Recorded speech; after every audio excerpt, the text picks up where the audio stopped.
नमस्कार दर्शक मित्रों, आप देख रहे हैं जीपीएमसी न्यूज 24/7 लाइव। શ્રી કલ્કી તીર્થધામ પ્રેરણાપીઠ મુકામે મનસા ધ્યાન યોગ કેન્દ્ર ખાતે તારીખ 16થી 25 મે 2026ના 10 દિવસીય સુંદર મૌન ધ્યાન સાધના શિબિર યોજાઈ। શ્રી કલ્કી તીર્થધામ પ્રેરણાપીઠ મુકામે મનસા ધ્યાન યોગ કેન્દ્ર ખાતે તારીખ 16થી 25 2026 સુધી 10 દિવસની મૌન ધ્યાન સાધના શિબિર યોજાઈ ગઈ। તેના મુખ્ય વક્તા વ્યાસપીઠ ઉપર બિરાજમાન પરમ પૂજ્ય સંત શ્રી મણિરામ મહારાજ શોભાયમાન હતા, જેમણે તેમની સરળ શૈલીય સુંદર વાણીથી અલંકારો, રૂપકો, સાધુ સંતો ભક્તોના જીવન ચરિત્રો, દ્રષ્ટાંતો, સતપંથ ધર્મના સાહિત્યનું આબેહૂબ ગાયકી સાથે વર્ણન કરી અર્થસહિત સમજાવ્યું હતું। સદ્ગુરુ હંસદેવજી મહારાજના આદેશોનું પાલન કરી સવાર, બપોર, સાંજ, મધરાત इन 4 સંધ્યા ઉપર સાધકોને પાળવા ઉપર વિનંતી કરી હતી। સંસારમાં રહી ભક્તિ કઈ રીતે કરવી, સદ્ગુરુના યોગવાણીના ભજનોની ગાયકી સાથે સાચી સમજ, અર્થ સાથે સમજાવી સાધકોની ભાવ વિભોર કરી દીધા હતા।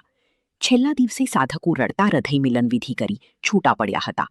જય ગુરુદેવ, જય શ્રી ઉમિયા। અહેવાલ ઈશ્વરભાઈ પટેલ, મનસા ધ્યાન યોગ કેન્દ્ર, જીપીએમસી ન્યૂઝ 24/7 લાઈવ। અહીંયા બ્રાહ્મણ થયા, બ્રહ્માજી થયા, બ્રાહ્મણ બ્રહ્માજી મળ્યા। તમે બ્રાહ્મણ થશો આ પાસ હતો તો બ્રાહ્મણ કેને કેવો? તું કર્મકાંડ કરે એ બ્રાહ્મણ બધા હે? એ તો બ્રાહ્મણ કે એને એ આપણા સદગુરુ કીધું બ્રાહ્મણ, પણ મહાભારતમાં ઉલ્લેખ છે કે બ્રાહ્મણ કેને કેવો? તો બ્રાહ્મણે કે આ વસ્તુને જે કઈ શાસ્ત્રના વેદોને અપનાવે ત્યારે દ્વિજ કહેવાય, પછી જીવનમાં એના નિયમો સિદ્ધાંતો ઉતારે ત્યારે વિપ્ર કહેવાય, અને જ્યારે બ્રહ્મ તત્વને પામે ત્યારે એને બ્રાહ્મણ કહેવાય। મારું નામ અરવિંદભાઈ હંસરાજભાઈ કોકા, ગામ માણસા, કચ્છમાં નાગવી। પ્રથમ મણી બાપાના ચરણોમાં એક કહેવાનો મતલબ એ હતો કે મારા ધર્મપત્ની સવારમાં 4 વાગે ઉઠીને ધ્યાનમાં બેસે, પણ હું 4:30 ઉઠીને એના ભેગો જ બેસું, પણ મને મન લાગે નહીં।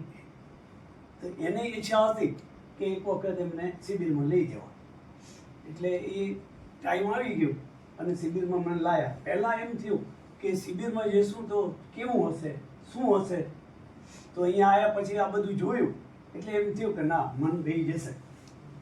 તો પછી એમ કરતાં કરતાં 1 દિવસ થયા, 2 દિવસ થયા, ફરતે ફરતે આ જગ્યા તો તપોભૂમિનું તપ એટલું હતું કે આપણે બીજું કાંઈ અનુભવ ન થયો અને સારો અનુભવ થયો, એટલે આપણે થયું। અને મને અડધો કલાક હું બેસી નહોતો શકતો, પણ આ તપોભૂમિમાં એકાંતમાં બેઠા તો કલાક 2 કલાકનું ધ્યાન મને લાગવા માંડી ગયું। એટલે હવે એમ થાય છે કે આપણા જીવનમાં કાંક ઉતરશે। તો તમારી પ્રેરણાથી, તમારા આશીર્વાદથી અમારું જીવન સારું થાય એવો આશીર્વાદ આપો બાપા। બીજું કે મને ઘરે મેં હમણાં વિઠ્ઠલભાઈને પૂછ્યું મને મૌન કરવું છે તો હું શું કરું? તો કે મૌનમાં આવું તો આવશે, પણ સત્સંગ મને નહીં મળે। મેં આપણે સત્સંગ સાંભળો છો, સત્સંગ વગર મને ઉદ્ધાર નથી, તો સત્સંગ હશે તો જ ઉદ્ધાર થશે આપણો। એટલા માટે મને કે તમે મૌન પાળશો તો તમને મજા આવશે અને સત્સંગ પડશો તો મજા આવશે। મેં કહું મારે શું કરવું હવે? તો મને એને કે બાપાને પૂછી ગયો તો સત્સંગ મૌન શું કરું? પણ મેં મારા દાદાનું યાદ કરી પછી કે ભાઈ 40 દિવસ મૌન પાડ્યું, એ આત્માની ધ્યાનમાં હતા, બધું કરતા, એટલે એને મજા આવતી। મને થોડું કેત આવ્યા ભાઈ ધ્યાન કરો, ધ્યાન કરો, ધ્યાન કરો। પણ આજે સમજણ આવી ગઈ કે મણા બાપાની જે વાત ઉપરથી, જે જ્ઞાન પરથી, તો મને એમ થયું કે જ્ઞાન તો કરવું જ પડે। પરમાત્માને મળવું હશે તો ધ્યાન કરવું જ પડશે, નહીં ચાલે આપણે। તો ધ્યાનમાં આપણે જઈશું, સત્યના માર્ગે ચાલીશું, એ બધું વસ્તુ જે જય ગુરુદેવ। જય। નામ મારું જયેશભાઈ ભીમજીભાઈ પટેલ, કાપડીની વાવ। હવે આમાં તમારા ઘરના બીજી વ્યવસ્થિત મને બોલતા નહીં આવડે, સાંભળજો। ઘરનામાં 12 વર્ષથી કે કરતા હતા કે આપણે જવું શિબિર ભરવી એમ। મને એમ કે આ શિબિરમાં શું જવાનું, આટલા બધા દિવસો કાઢવાના, 10 દિવસ કેવી રીતે નીકળે, બરોબર? અહીંયા આવ્યા, બાપાને સાંભળ્યા, બાપાએ બધા ઉદાહરણો દઈને ભજનમાં બધી રીતે આપણે સમજાયું. અને આ 10 દિવસ કેમ નીકળી ગયા એમ આપણે ખબર ના પડી. કદાચ આપણે મને એમ થયું કદાચ ના આવ્યો હોત તો આજ બધું છૂટી ગયું હોત, ગુમાયું હોત. આપણે જીવનમાં ઘણું આપણે જીવન કેવી રીતે જીવાય, ભગવાન ક્યાંય, ભગવાન આપણી અંદર જ અંતરકાળમાં. શબ્દ બહુ ઓછા મારી જોડે સરસ્વતીના, જેવું હોય એવું બોલ્યું. બરોબર. જય ગુરુ. પરમ પૂજ્ય સંત શ્રી મણિબાપાના ચરણોમાં વંદન. મારું નામ ગોરલ ધ્રુવ માકાણી, ગામ નારાયણનગર, રહેવાનું વડોદરા. આ શિબિરમાં આવું મારા માટે એક અનોખો જ અનુભવ સાબિત થયો છે. આ અનુભવ મારા માટે જીવનભરનો યાદગાર રહેશે. આ શિબિરમાં મણિબાપા દ્વારા ધ્યાન, પ્રાણાયામ અને અંતરાત્મા વિશે જ્ઞાન આપ્યું. એ ખૂબ જ ઊંડાણથી જ્ઞાન મેળવ્યું અમે બધાએ. એના માટે મણિબાપાથી હું આશીર્વાદ માંગવા માંગુ છું કે એનું અમે પાલન અને આચરણ કરી શકીએ. અને અહીંયા સેવા આપનારા બધા બાપાઓ અને બધી જમવાનું બનાવતી બહેનોનો હું દિલથી આભાર માનવા માંગુ છું, જેમને બહુ ભાવથી અમારી સેવા કરી અને અહીંયા અમારો અનુભવ બહુ જ સરસ અનુભવ બનાવ્યો. અહીંનું વાતાવરણ બહુ જ શાંત અને સકારાત્મક છે, જેના લીધે અહીંયા રહેવાનો બહુ જ આનંદ આવ્યો 10 દિવસમાં. અને થેન્ક યુ. ને અંતે બધાને જય ગુરુ. ખૂબ આનંદ થયો, ખૂબ મજા આવી. ભગવાન આપણે જીયા અને આપણે પીરસ્યું એ ખૂબ ભગવાન બચાવવાની આપણી શક્તિ આપે, અંદરથી નવી શક્તિ હજી ઉજાગર થાય એ પ્રભુને રોજ પ્રાર્થના કે અંદરની શક્તિ છે એ જાગૃત થાય. આળસ, નિંદ્રા બધું ભગવાન એના બધું ભગવાનના ચરણોમાં અર્પણ કરી અને શક્તિને ઉજાગર કરે. બસ વસ્તુ અહીંયા કારસે ભાઈઓ બહેનો રસોઈવાળા મણિબાપા બધાને મારા જય ગુરુદેવ. આ બધા ભગવાન બેઠા છે ને જય ગુરુદેવ. મારા સેવકોને ધન્યવાદ, મણિબાપાને ખૂબ ખૂબ ધન્યવાદ, આભાર.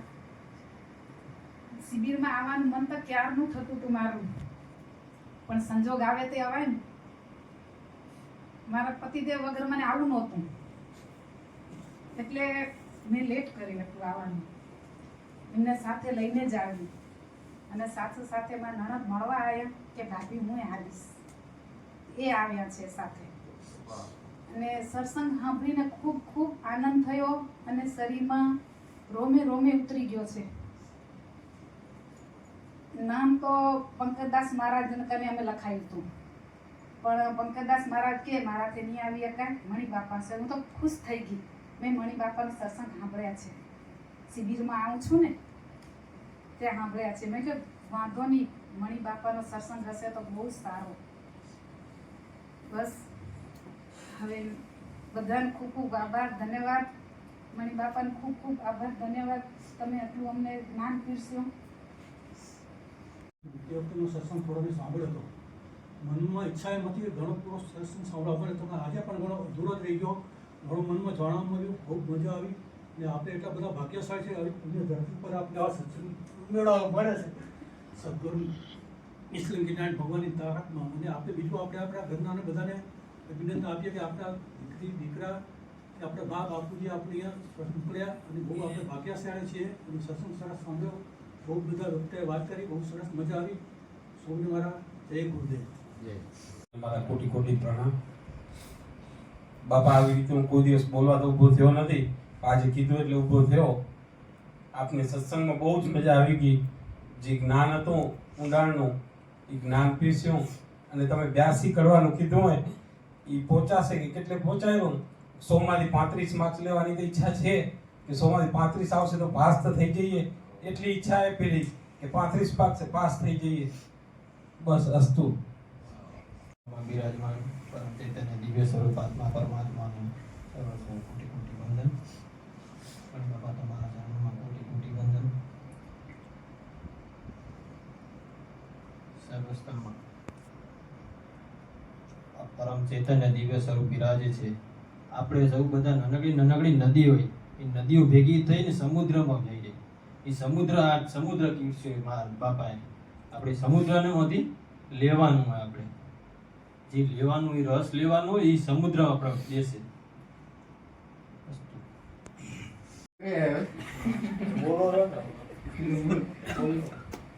બાકી બાપા પ્રેમિયા બહુ મને તમે જે હે ભોલા એને બોલાવતા ઘરમાં નથી બોલાવતા એવું પ્રેમ.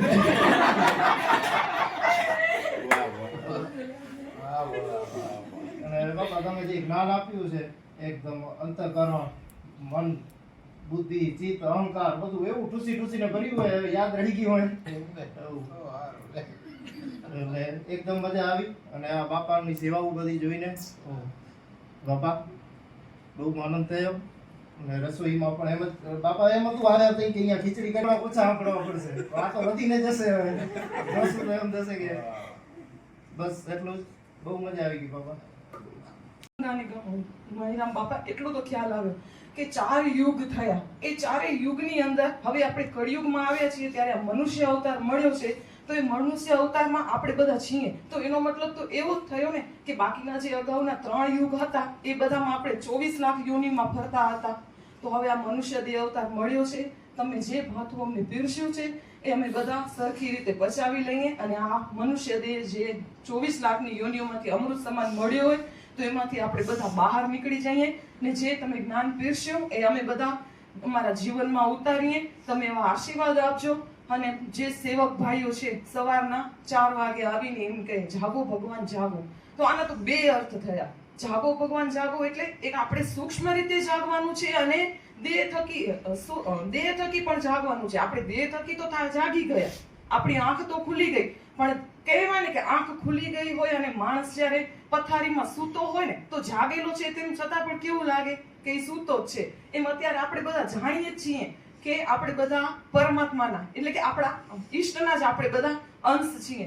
તેમ છતાં પણ આપણે જેવા બહાર નીકળશું ને, જેમ મણિરામ બાપાએ વાત કરી કે કાદવની અંદર છે ભેંસ પડેલી હોય તળાવમાં, તો ત્યાં સુધી એને મજા આવે. જેવી એ બહાર આવે એટલે બધા જે કંઈ પણ જીવજંતુ છે એને ચોટી જાય. તો આપણા બધાનું પણ કદાચ એવું જ થાય, પણ એવું ન થાય ને આપણે જે મણિ બાપાએ જ્ઞાન પીરસ્યું છે એ આપણે બધા સમજી વિચારીને આપણા જીવનમાં ઉતારીએ.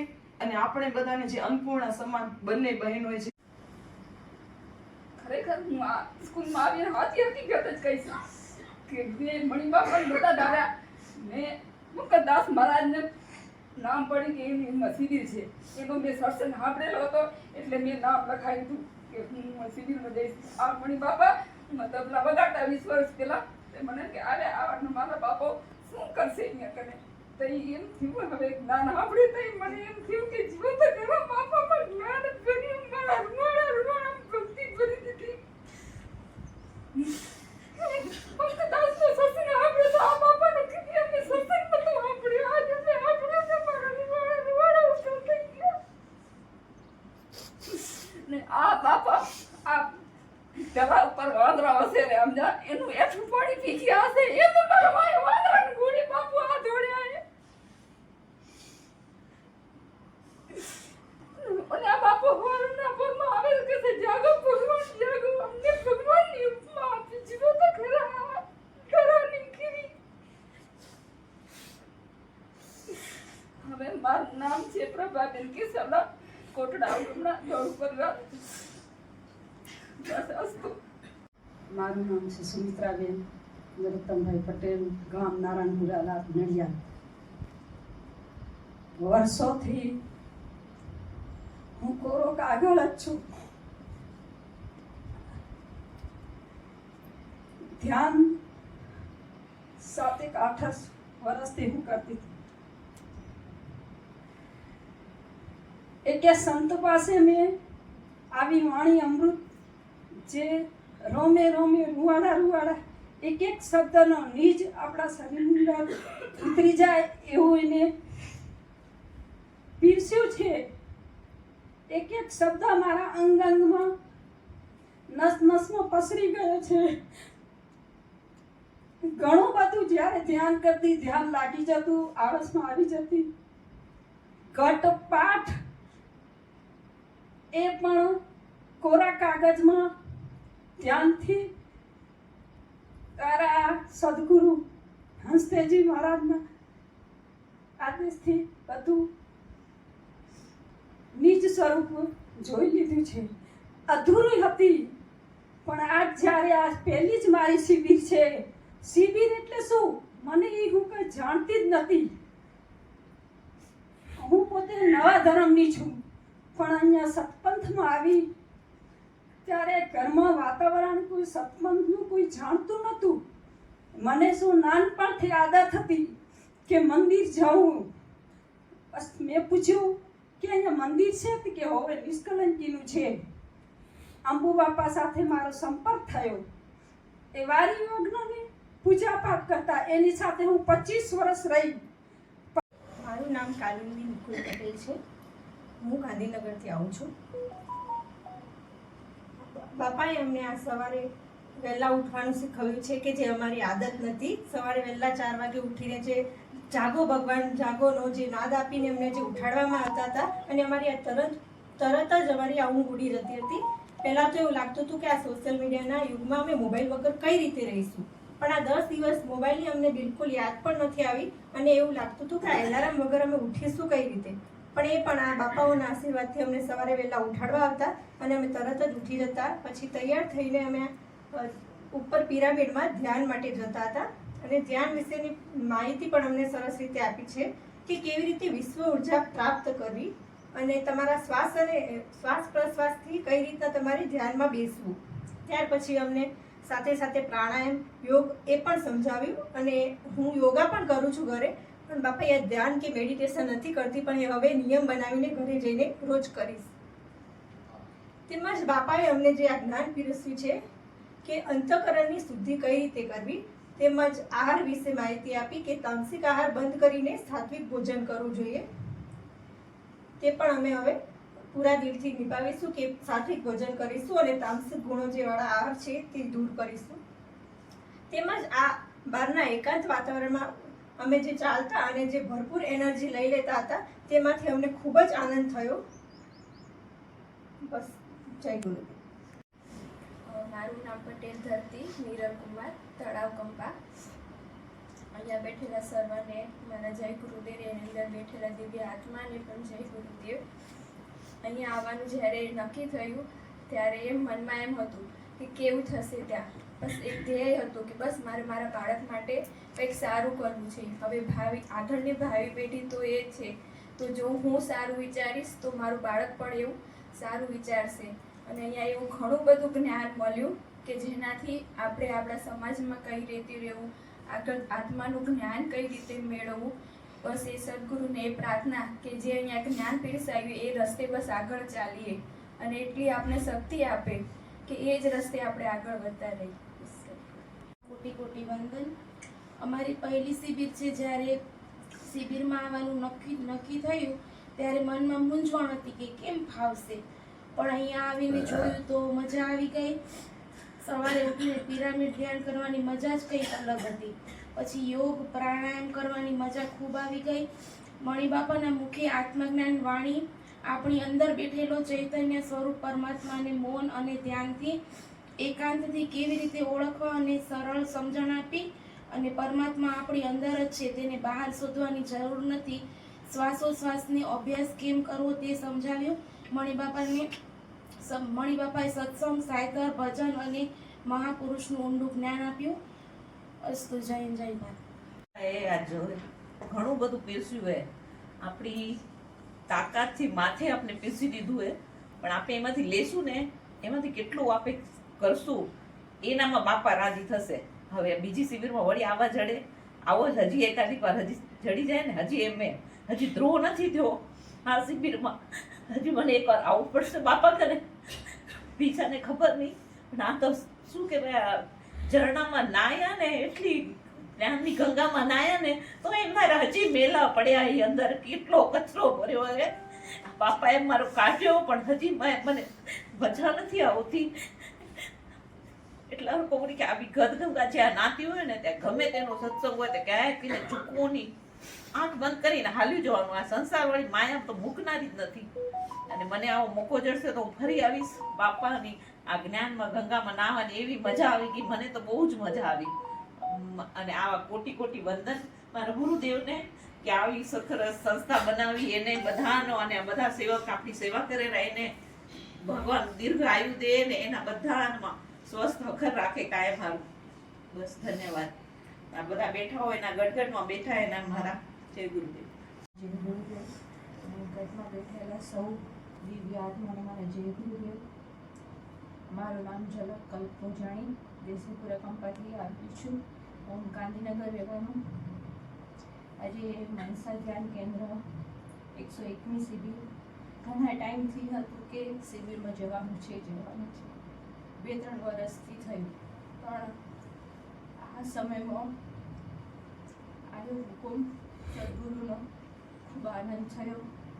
મણી બાપાએ આપેલું જ્ઞાન, સત્પણનો માર્ગ, સદગુરુએ આપેલી અમૃતવાણી, શું છે આપણું ધર્મ વિશે ખૂબ ખૂબ સારું નોલેજ આપ્યું અમને. અને મહત્ત્વની વાત તો એ છે કે આજે મારા મતલબ કે પ્રેગ્નન્સી સમયમાં એવો સારો સમય મળ્યો છે. મારા સાથે મારે ગર્ભસ્થ શિશુનો બી સારો એવો સંસ્કારનું બી સિંચન થયું છે. એના માટે મણી બાપાને ખૂબ ખૂબ ખૂબ ધન્યવાદ. મારું નામ માકાણી જફી કાબેશ થાય છે. હું કોટડા ચકાથી આવું છું. સત્સંગ મણી પપ્પા તરફથી જ્ઞાન મેળવ્યું. સારું નવું જાણવા મળ્યું. જ્ઞાન તો આપણે ઘણું બધું મળ્યું. કેવો ભાવ લઈને આવ્યા હતા